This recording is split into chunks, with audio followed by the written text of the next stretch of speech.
very happy to welcome you to this joint event of the 4U Plus Alliance on educational and research infrastructure. Just like for other European universities alliances, infrastructure is key in the materialization of our activities since they represent our alliance's campuses.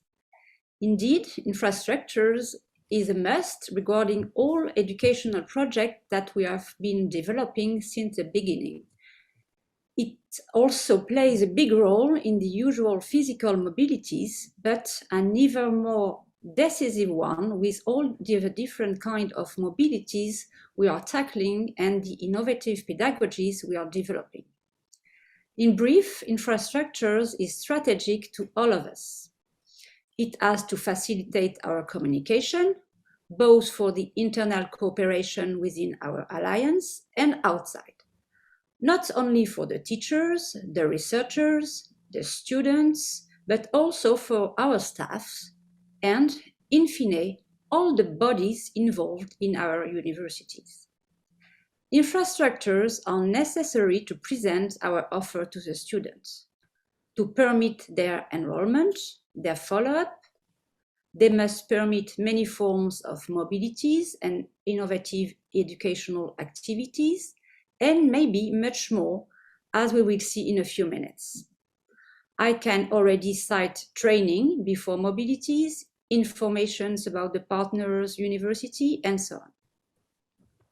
We can all see how great are the expectations from the educational part on infrastructures. To be more concrete, the first pilot alliances will need more than a website, but a distribution or a student portal, maybe an inter-university campus, and then at least a learning management system for our educational offer. Only talking about those first steps, it is obvious that IT questions are raised. For instance, how to sign up, how to develop new LMS or aggregate from local ones.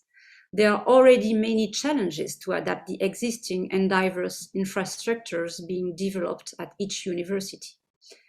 There are also challenges on the budget for these developments, as well as regarding the time dedicated by the teams who are involved in these and who are usually on a high level of constraints on their local universities. Infrastructures are very important also for the organization. If we want a meaningful impact to boost mobility, we will need automatized procedures on a common infrastructure.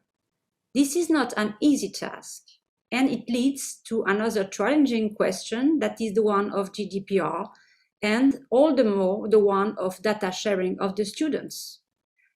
GDPR are interpreted very differently in the different member states in the European Union, which leads to difficulties, and the same comes with the question of data management of the students.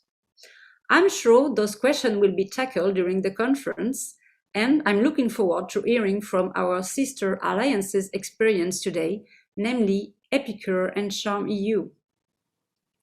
For all the subjects and challenges, we must share and cooperate, which is one of the main objectives of this conference.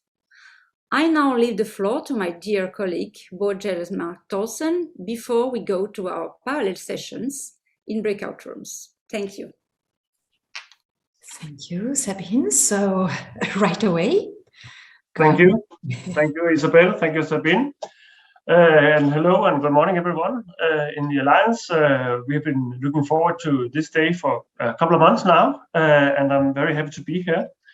Just like I'm sure so many of the people are recognized in the list of participants here, we have been engaged and worked quite hard to start developing the ideas and the reality of the European Universities initiatives.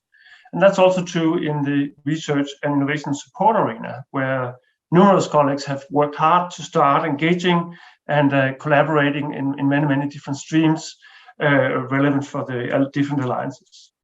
So in this first projects, like the Train for You Plus in For You Plus and the sister projects that we will hear from today, we have also picked and worked on the research infrastructure issues. And I think Agnes Robin, thank you for setting the scene excellently for us today in putting focus on the complexity of the infrastructure arena that we face, from the very large to the very distributed ones, as I think you called them, the small and medium infrastructures that are controlled at the universities level. We will set focus on how to manage them and how to make the most of them jointly as universities.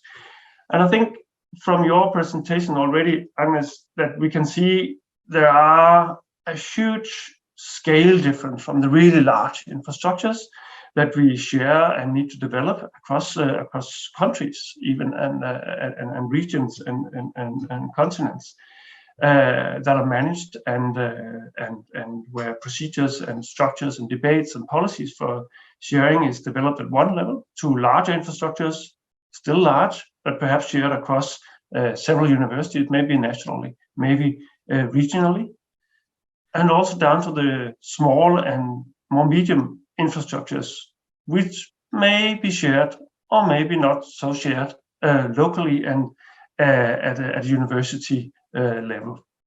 I think we need to realize, and I hope to hear a lot of reflections today about how across these dimensions we will see that stakeholder landscapes will change significantly. Who are the players who are engaged, who have stakes, and what does that imply for good management, for procedures for sharing, good models? I hope to get a lot of inspirations on that today. We also will see, I'm sure, that financing structures changes, and that is part of what drives stakeholder changes across the different scales. I also know that even across our nations in the European Union, the financing structures for research infrastructures are quite different. That also will affect our stakeholders and affect who has what kind of control and power, and what are the politics surrounding our infrastructures. These are issues we need to deal with to be able to, as universities, as university alliances, to jointly manage and make the most of the infrastructure that we have, that we share, and obliged to make the most of for the union and our citizens. So thank you, Agnes Robin, and thank you all. I'm looking forward to the next hours of shared knowledge. That's all from me.